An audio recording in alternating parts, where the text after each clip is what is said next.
నమస్తేనండి. State news Telugu Hyderabad నుంచి మాట్లాడుతున్నాము. నమస్తే సార్. భారత జాతీయ మహిళా సమాఖ్య తెలంగాణ రాష్ట్ర కార్యదర్శి ఏపూరి లలితాదేవి గారండి. అవును సార్. మీది ఏఐటిసి అనుబంధ సంస్థ కదండి ఇది? అవును సార్, ఏఐటిసి అనుబంధ సంస్థ. అది ఒక ప్రజా సంఘం మా కమ్యూనిస్ట్ పార్టీ. సిపిఐలో ఇది ఒక ప్రజా సంఘం. అవును సార్. దానికి మీరు రాష్ట్ర బాధ్యులు? అవును సార్. అంటే ఏఐటిసి కాదు, ఎన్ఎఫ్ఐడబ్ల్యూకి రాష్ట్ర బాధ్యురాలని.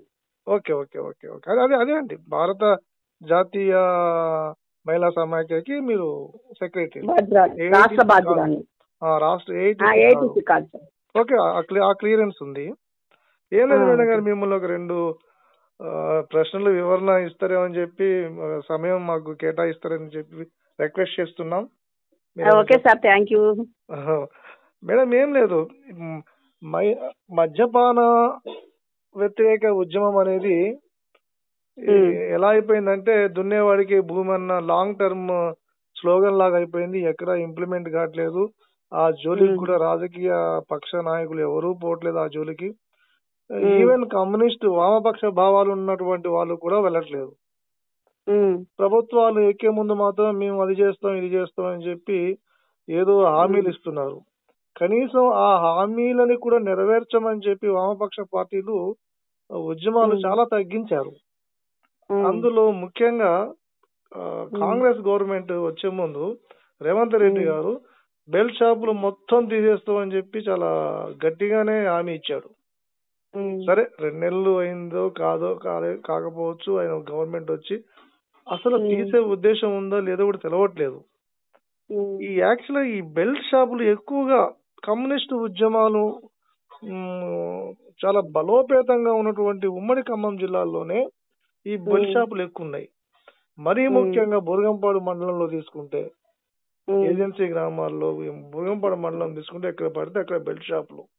భద్రాచలంలో పుణ్యక్షేత్రం, ఒక టెంపుల్ సిటీ, అది ఒక ఏజెన్సీ ఏరియా.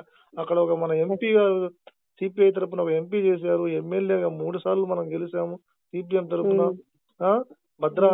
బురగంపాడులో కూడా సిపిఐ ఎమ్మెల్యేగా చేసింది. ఇంత బలమైన వామపక్ష పార్టీలు ఉన్నటువంటి ఏరియాల్లో కూడా బెల్ట్ షాపుకు వ్యతిరేకంగా ఉద్యమం చేయలేని నిస్సహాయ స్థితిలో కమ్యూనిస్టు పార్టీలు ఈ రోజు మహిళా సంఘాలు నెట్టివేయబడ్డాయి. దానికి కారణాలు చాలా చాలా చెబుతున్నారు ప్రజలు. అంటే అందరూ, కనీసం ఎక్సైజ్ శాఖ అయితే నిద్రపోతుందో అది పని చేస్తుందో కూడా ఎవరికి అర్థం కాదు. మరి ఎక్సైజ్ శాఖకి పోలీస్ శాఖకి మధ్యలో సమన్వయ లోపం ఉందో అది తెలియదు. కానీ ప్రజలు మాత్రం ఏమనుకుంటారంటే అందరికి పోతున్నాయండి, ఏం పోతున్నాయండి నవ్వుతారు. సరే అందరికి ముడుతున్నాయండి, ఏం ముడుతున్నాయంటే నవ్వుతారు. మరి ఎందుకు ఈ ఉద్యమం వెనక్కి ఎందుకు పడింది? ఈ ఉద్యమం పైన మీరు ఏమైనా కార్యాచరణ చేస్తారా? ఎట్లా ప్రభుత్వం హామీ ఇచ్చింది, ఆ ప్రభుత్వ హామీతోనైనా మీరు ముందుకు వచ్చి ఈ ఉద్యమం మీద మీరు ఒక బలోపేతమైనటువంటి కార్యాచరణ తీసుకుంటారా లేదా అని అడుగుదామని ఫోన్ చేశాను మేడం. ఎందుకంటే దీనివల్ల నష్టం ఏంటంటే, ఫస్ట్ మహిళలు నష్టపోతున్నారు, అది పక్క పెడదాం. సామాన్య మనిషి వైన్ షాపులో దొరకాల్సినటువంటి ఒక మ్యాన్షన్ హౌస్ క్వార్టర్ అండి, అది 170 రూపాయలు ఉంటే బెల్ట్ షాప్ 220కి అమ్ముకోవడమో వాడి ఇష్టం వచ్చినట్టు అమ్ముతాడు. అక్కడ సామాన్యుడి మీద కూడా భారం పడుతుంది. ఇక్కడ దొరకని వస్తువు పక్కనే ఉన్న బెల్ట్ షాప్ లో దొరుకుతుంది. బురగంపాడు లాంటి మండలాల్లో కూడా ఇంత దారుణమైన దోపిడీ. ఒక సిండికేట్ ని తెచ్చుకుంటామండి, మాకేమైతుందండి, పోలీసు వాళ్ళు వస్తే ఏమైంది, వాళ్ళే చూసుకుంటారు అంటే సిండికేట్ అనే పదము ఒక లీగల్ పదం అయిపోయింది. ఈ బెల్ట్ షాపుల పైన ఇప్పటికైనా కమ్యూనిస్ట్ ఓరియంటెడ్ మార్క్సిస్ట్ అవుట్లుక్ ఉన్న మహిళా సంఘాలు ఉత్తేజం చేయకపోతే ప్రజల్ని, ఇది ఇంకా నానా ఒక రాక్షస పాలనగా తయారయ్యేటట్టుంది. గ్రామీణ ప్రాంతాల్లో సమాజంలో వ్యక్తులు ఇంకా భ్రష్టు పట్టిపోతారు. దీనిపై మీ ప్రణాళిక, మీ యొక్క మహిళా సంఘం భారత జాతీయ మహిళా సమాఖ్య తరఫున మీరు ఒక సెక్రటరీగా మీ యొక్క భావాలు, వ్యక్తిగత భావాలు చెప్పండి, పార్టీ భావాలు చెప్పండి, రేపు రానున్న కార్యాచరణ మీరు ఏం తీసుకుంటారో కూడా చెప్పండి. Okay sir. Thank you madam.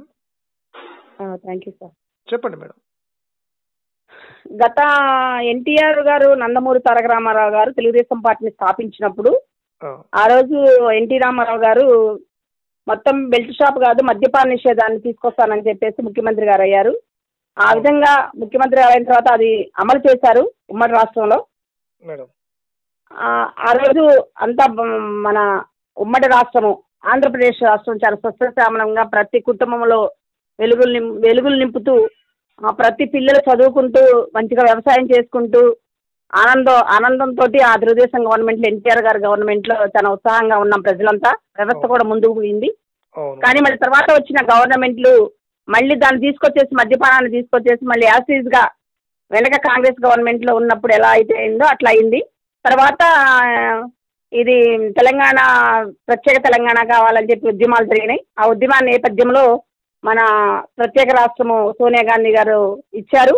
దాని నేపథ్యంలో టీఆర్ఎస్ గవర్నమెంట్ రావడం జరిగింది. మన చంద్రశేఖర్ గారు ముఖ్యమంత్రి గారు అయ్యారు, కేసీఆర్ గారు. ఆ ముఖ్యమంత్రి గారు కేసీఆర్ గారు అయిన తర్వాత ఆ 10 సంవత్సరాల కాలంలో చాలా విపరీతమైన బెల్ట్ షాపులు కానీ ఆ మద్యపానానికి ఇచ్చిన ప్రిఫరెన్స్ ఏ వ్యవస్థకి ఇవ్వలేదు. ఏ గవర్నమెంట్ కాలేజీలు కానివ్వండి, పెద్ద హాస్పిటల్స్ కానివ్వండి, ఏవైనా సరే అభివృద్ధి పదంలో నడవలేదు. ఆ 10 సంవత్సరాల కాలంలో బెల్ట్ షాపులు విపరీతంగా పెట్టేసి ఎక్సైజ్ శాఖ వాళ్ళకి ఎట్లా ఎక్సైజ్ శాఖ నుంచి ఎటువంటి లాభాలు పొందుతాయని చెప్పి ఆలోచనలోనే ఆ 10 సంవత్సరాల గవర్నమెంట్ నడిచింది. తర్వాత మళ్ళీ మొన్న అసెంబ్లీ ఎలక్షన్స్ జరిగిన నేపథ్యంలో కాంగ్రెస్ గవర్నమెంట్ వాళ్ళు మేనిఫెస్టోలో చెప్పారు ఏమనంటే 6 గ్యారంటీ స్కీమ్లు ఒకటి ప్రతిపాదించారు. అట్లానే దానిలో భాగంగానే మద్యపానం పూర్తిగా నిషేధిస్తామని చెప్పి రేవంత్ రెడ్డి గారు రాష్ట్ర అధ్యక్షులుగా పిసిసి అధ్యక్షులుగా చెప్పారు. కానీ దాంతో పాటు కమ్యూనిస్టులు కూడా బలమైన ఉద్యమం నేపథ్యం ఉన్న ఈ రాష్ట్రంలో కానీ అలానే ఖమ్మం జిల్లాలో కానీ నేపథ్యం ఉంది. ఉద్యమాల జిల్లా ఖమ్మం జిల్లా అంటేనే కమ్యూనిస్టుల కిల్లా అనేది పేరుంది. ఉద్యమాలు ఇప్పటికి కూడా ఏమీ తగ్గలేదులే కానీ పార్టీ బలం అనేది తగ్గింది. ఎందుకంటే ఇది డబ్బుమయం అయిపోయింది. కేసీఆర్ గారు వచ్చి ప్రతి ఓటుకి డబ్బులు, మరి క్యాన్వాసింగ్ లో కూడా ప్రతి వాళ్ళని కూలోళ్ళుగా మార్చారు కానీ కార్యకర్తలుగా అనే వాళ్ళని కూలోళ్ళుగా మార్చారు కేసీఆర్ గారి నేపథ్యంలో టీఆర్ఎస్ గవర్నమెంట్ లో. ఆ నేపథ్యంలో ఏంటంటే డబ్బుమయం అయిపోయింది. ఆ డబ్బుమయంలో మేము పోటీ చేసినా కానీ గెలవలేని ఎన్నికల్లో పోటీ చేసే పరిస్థితి కమ్యూనిస్టులకు లేదు. అట్లనే ప్రజల్లో కూడా మార్పు వచ్చింది. ఏమనంటే అంత డబ్బుమయం అయిపోయింది. డబ్బు మనస్తత్వాలు గల మనుషులుగా మారిపోయారు. అందుకని మేము ఎన్నికల్లో పోటీ చేయలేకపోతున్నాము. అట్లానే ఇంకోటి ఏంటంటే మేము ధర్నాలు చేస్తుంటే కూడా మాకు సపోర్ట్ చేసే ప్రజలు సపోర్ట్ చేయకుండా వీళ్ళకి ఏమీ పని లేదు, కమ్యూనిస్టులకు ఏమీ పని లేదు, మాట్లాడితే రోడ్ల మీద కూర్చుంటారు. మరి అది ఎందుకు చేస్తున్నారు, దేని వాళ్ళు చేస్తున్నారు, ఏ ప్రయోజనం కోసం చేస్తున్నారనే ఆలోచన గల ప్రజలు తగ్గిపోయారు. ఆ పర్సంటేజ్ వాళ్ళు తగ్గిపోయారు. ఇంతకుముందు కమ్యూనిస్టులు ధర్నాలు చేస్తున్నారంటే ప్రజలు సహకరించారు. ఏంటంటే వాళ్ళకి జ్ఞానం ఉన్నది, అప్పుడు ఎడ్యుకేటెడ్ పర్సన్స్ అసలు ఎందుకు చేస్తున్నారు ఏంటనేది ఒక మానవ దృక్పథంతో ఆలోచించి మాకు సపోర్టింగ్గా నిలబడ్డారు ప్రజలు. కానీ ఇప్పుడు ప్రజలంతా ఏంటంటే డబ్బు ఎక్కడి నుంచి వస్తుంది, మన ఇంటికి వస్తా ఏం చేస్తారు, మన వాళ్ళ ఇంటికి వెళ్తే ఏం పెడతారనే దృష్టితో ఆలోచిస్తారు. అక్కడ ప్రజల్లో మార్పు రావాలి. ఆ మార్పు అనేది మొన్న కేసీఆర్ గారు గవర్నమెంట్ 10 సంవత్సరాలు చేసి ఆయన 3 ఎకరాల ఎస్సీ ఎస్టీ వాళ్ళకి 3 ఎకరాల భూమి లేని వాళ్ళకి KG to PG విద్య, ఉచిత విద్య, డబుల్ బెడ్రూమ్ ఇల్లు ఇవన్నీ ఫెయిల్యూర్ అయిపోయినాయి. మళ్ళీ 2 లక్షల రూపాయలు రుణమాఫీ అన్నది అది ఫెయిల్యూర్ అయిపోయింది. ఆ నేపథ్యంలో ప్రజలు మార్పు కావాలని కోరుకొని కాంగ్రెస్ గవర్నమెంట్ని మళ్ళీ మధ్యలో ఒకటి ఎన్నికల నేపథ్యం చెప్తున్నా. మళ్ళీ మధ్యలో ఏంటంటే మొన్న ఎలక్షన్స్ జరిగినాయి. ఎలక్షన్స్ లో మమ్మల్ని సపోర్ట్ కోరారు, టీఆర్ఎస్ గవర్నమెంట్ సపోర్ట్ కోరారు. అక్కడ ఏంటంటే మాది ఫస్ట్ ఏమేంటంటే అసలు కమ్యూనిస్ట్ పార్టీ సిద్ధాంతం ఏంటంటే మతోన్మాద పార్టీని తీసుకురావద్దు, మతోన్మాద పార్టీని అణగదొక్కాలి, దాన్ని నామరూపాలు లేకుండా చేయాలని ఒక ఎయిమ్ తోటి కమ్యూనిస్ట్ పార్టీలు ఏం చేస్తే మునగోడులో టీఆర్ఎస్ తోటి కలిసి మేము వాళ్ళకి సపోర్ట్ చేసి గెలిపించాం ఆ సీట్ ని. అది మునగోడు సీటు మేము 2-3 సార్లు గతంలో ఎమ్మెల్యేలుగా ఉన్నామా ఆ మునగోడు సీట్లో. అందుకే మాది బలమైన సీట్, అది కమ్యూనిస్టులకు కూడా బలమైన సీటు మునగోడు. కొత్తగూడెం ఎట్లానో మునగోడు సీటు కూడా అట్లానే బలమైన సీటు. కానీ మేము చేసాము, ఎందుకంటే మతోన్మాద పార్టీని రాకుండా చేయాలి, బీజేపీని గెలవకుండా చేయాలని చెప్పి ఆ రోజు మేము సపోర్ట్ చేసి ఆ రోజు కేసీఆర్ గారు ఏం చెప్పారంటే ఇదే కంటిన్యూగా అసెంబ్లీ ఎలక్షన్స్ లో కూడా జరుగుతాయని చెప్పి మాకు మాట ఇవ్వడం జరిగింది కేసీఆర్ గారు. కానీ ఆ మాట తప్పారు. ఎలక్షన్స్ లో మేము వెయిట్ చేసాము. ఎందుకంటే మేము చెప్పాం కదా, ఈ డబ్బున్న నేపథ్యంలో మేము ఒంటరిగా పోటీ చేయలేని పరిస్థితి కమ్యూనిస్టులది. డబ్బు నేపథ్యంలో ఆర్థిక స్థితిగతుల వల్ల మేము ఒంటరిగా పోటీ చేయలేకపోతున్నాము. ప్రజల్లో కూడా కమ్యూనిస్టుల మీద ఆశలు సన్నగిలినాయి. అంటే వాళ్ళు చేసిన ఉద్యమాల ఫలితమా లేకపోతే వాళ్ళకున్న ఆర్థిక ఇబ్బందుల, లేకపోతే నాయకత్వ లోపమా అనేది తర్వాత అది కానీ ప్రజల్లో మాత్రం నమ్మకాలు సన్నగిల్లి మేము ఒంటరిగా పోటీ చేయలేని పరిస్థితిలో ఉన్నాం కాబట్టి మేము ఆ రోజు టీఆర్ఎస్ గారి దగ్గర వెళ్ళాం. కేసీఆర్ గారి దగ్గరికి వెళ్తే ఆయన ఏం చెప్పకుండా 119 మంది అభ్యర్థుల్ని ఒకేసారి ప్రకటించారు. ప్రకటించినప్పుడు మేము 119 మంది అభ్యర్థులు ప్రకటించినప్పుడు మేము ఇంకెట్లా వెళ్ళి అడుగుతాం? అంటే తనకి మాతో మళ్ళీ పోటీలో మమ్మల్ని సహకరించే పరిస్థితి లేదు ఆయన దగ్గర. లేనప్పుడు కాంగ్రెస్ వాళ్ళు పిలిచారు, రేవంత్ రెడ్డి గారు పిలిచారు, వెళ్ళాము. తర్జన భర్జన జరిగింది. సరే కొత్తగూడెం సీట్ ఇవ్వడం జరిగింది. రాష్ట్రంలో ఒకే సీట్ ఇచ్చారు 119 సీట్లో. సరే ఆ సీట్ గెలవడం జరిగింది. అంత మాత్రాన ఆ సీట్ ఇచ్చారు మిత్రపక్షాలని అనుకోవటం మాత్రం పొరపాటు. ఎందుకంటే మేము ప్రజల్లో పనిచేసే ఉద్యమకారులం. మేము మేడం గారు ప్రజల గుండె మీకు ఒక అడ్డొస్తున్నాను, మీరేమనుకోవద్దు. మీకు ప్రజాబలము లేదు అనడం అనేది అబద్ధం. ఎందుకంటే పార్లమెంటరీ వ్యవస్థలో ఎన్నికల పోరాటం వేరు, ప్రజా ఉద్యమాలు వేరు. మీరు ప్రజా ఉద్యమాలు స్టార్ట్ చేస్తే ఇప్పటికీ ప్రజలు మీ అమ్మటి ఉన్నారు, ప్రజలు ఎటు పోలేదు. సరే ఎన్నికలు అంటారా, అది మీకు తెలియంది కాదు. ఓటుకి నోటు, నోటుకి ఓటు, అది కమ్యూనిస్టులు ఇవ్వలేరు.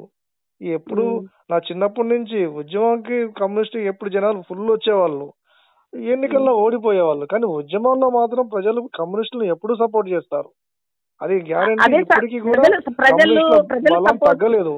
అంటే నేను దీనికి ఎన్నికల నేపథ్యం ఎందుకు చెప్తున్నా అంటే, మీరు ఏమంటున్నారంటే ఒక క్వశ్చన్ ఏం చేశారంటే, మీరు మిత్రపక్షం కాబట్టి ప్రశ్నించలేకపోతున్నారు అనే దాని మీద నేను మాట్లాడుతున్నాను.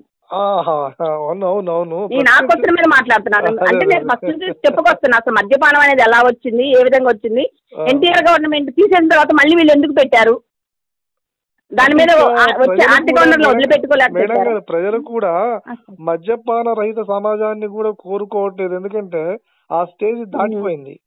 కనీసం బెల్ట్ షాపుల మీద ఉద్యమం ఏమైనా చేస్తారా అనేది ప్రజలు కొంతమంది ఎదురు చూస్తున్నారు. అదే సార్, అదే మాట్లాడతా సార్, మాట్లాడతాను. ఇప్పుడు కనీసం ఆ వైన్ షాప్ లో ఎంఆర్పి మీద ఇవ్వరు, దానికి ఒక రిసీట్ ఇవ్వరు. అదే పెద్ద దోపిడీ వ్యవస్థ. ఆ దోపిడీ వ్యవస్థలో మళ్ళీ ఇది ఒక సబ్ దోపిడీ వ్యవస్థ. అవును, డబుల్ దోపిడీ వ్యవస్థ ఇది. ఇది చాలా దారుణమైన వ్యవస్థ నడుస్తుంది. మనమేమో కుటుంబాలు చిన్న భిన్నం అవుతే మనం గెలవక ముందు తెలంగాణ బంగాళ రాష్ట్రాన్ని కేసీఆర్ గారు తాగుబోతుల రాష్ట్రంగా చేసిందని చెప్పి మనం విమర్శించిన తర్వాత మనం కనీసం ఉద్యమ కార్యాచరణ, ఒక ప్రణాళిక అది రూపొందించడంలో కూడా మనం ముందు లేకపోయాం. అంటే కమ్యూనిస్టులుగా అంటే బెల్ట్ షాపులు నడుపుకొని లేండి, ఎవరికి వచ్చే చందాలు వాళ్ళకి వస్తున్నాయన్న ఒక నిర్లిప్తత ఏర్పడింది.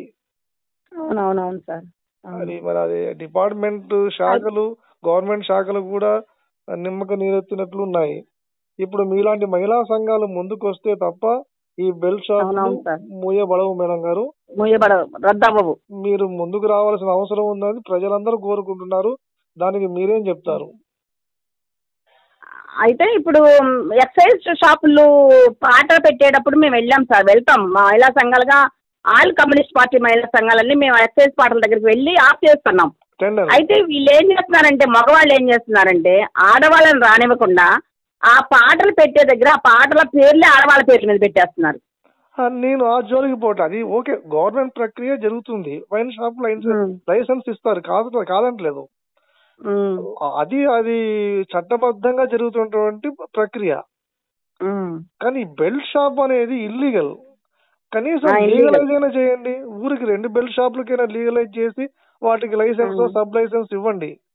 ఇష్టారాజ్యంగా వీధికి ఒక బడి వెనకాల బెల్ట్ షాపే, గుడి వెనకాల బడి షాపే, పుణ్యక్షేత్రంలో బెల్ట్ షాపులేనా, ఎక్కడ పడితే అక్కడ బెల్ట్ షాపులు. అసలు ప్రభుత్వ వ్యవస్థలు పనిచేస్తున్నాయా లేవా?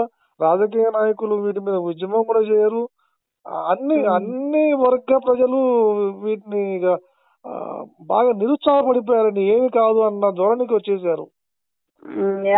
నడుస్తుంది, కమ్యూనిస్టులు కూడా ఏం చేయలేకపోతున్నారనే ఒక నిర్లిప్తత వస్తుంది. అది రాకుండా మరో ఉద్యమాన్ని మీరు స్టార్ట్ చేయాల్సిన అవసరం ఎంతైనా ఉందనేది ప్రజల కోరిక.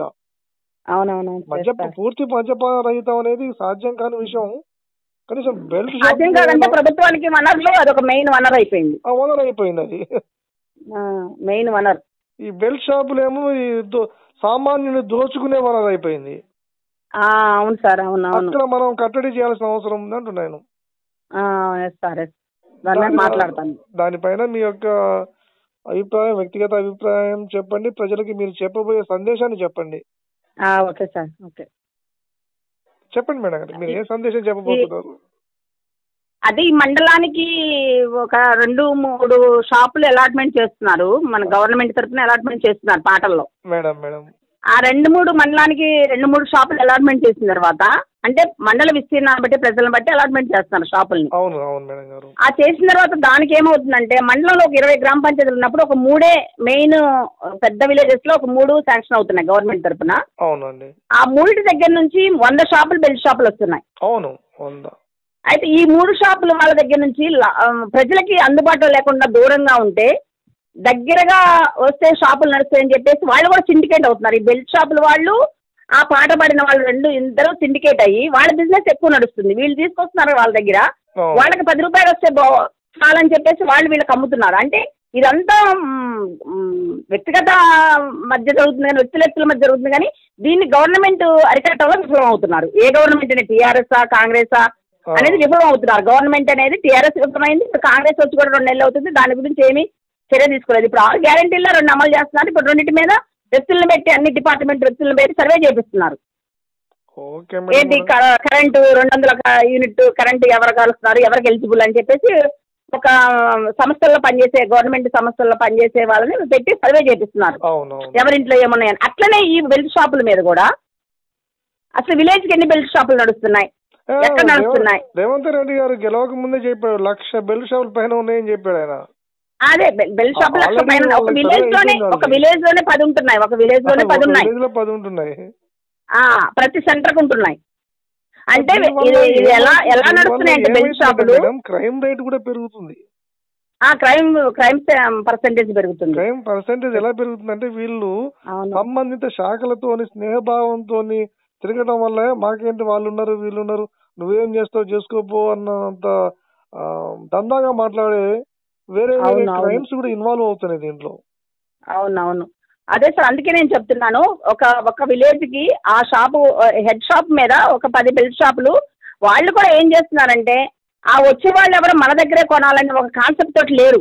ఆ పాట పాడిన కాంట్రాక్టర్ ఒకే షాప్ నడుపుతాము, ఒకే షాప్ మీద ఎవరన్నా రాని, ఎవరైనా సరే అందుబాటులో ఉన్నవాళ్లే వస్తారని చెప్పేసి ఒక కాన్సెప్ట్ తోటి, ఒక సమాజాన్ని మంచిగా ఉంచుతామనే కాన్సెప్ట్ తోటి కాంట్రాక్టర్లు ఉన్నట్లేదు సార్. ఫస్ట్ మెయిన్ వాళ్ళ స్వలాభాలు చూసుకున్నారు, వాళ్ళ స్వార్థం చూసుకున్నారు, వాళ్ళ లాభాలు చూస్తున్నారంటే, మీకు మేము అండగా ఉన్నా మీకు ఏం కాదులే పోండి అని చెప్పి భరోసా ఇస్తున్నారు వాళ్ళే. అసలు బెల్ట్ షాపులు వీళ్ళే పెట్టిస్తున్నారు సార్. అవును మేడం, కరెక్ట్ అండి. ఈ కాంట్రాక్టరే బెల్ట్ షాపులు పెట్టిస్తున్నాడు. ఇక రానున్న కాలంలో ఈ బెల్ట్ షాపుల పైన మీరు తీవ్రమైన ఉద్యమం చేస్తారని ప్రజలు ఆశిస్తున్నారు మేడం. Thank you. ఖచ్చితంగా చేస్తాం. మాకు సమయం ఇచ్చినందుకు thank you madam. Thank you very much. Okay, thank you sir. Okay sir. Okay.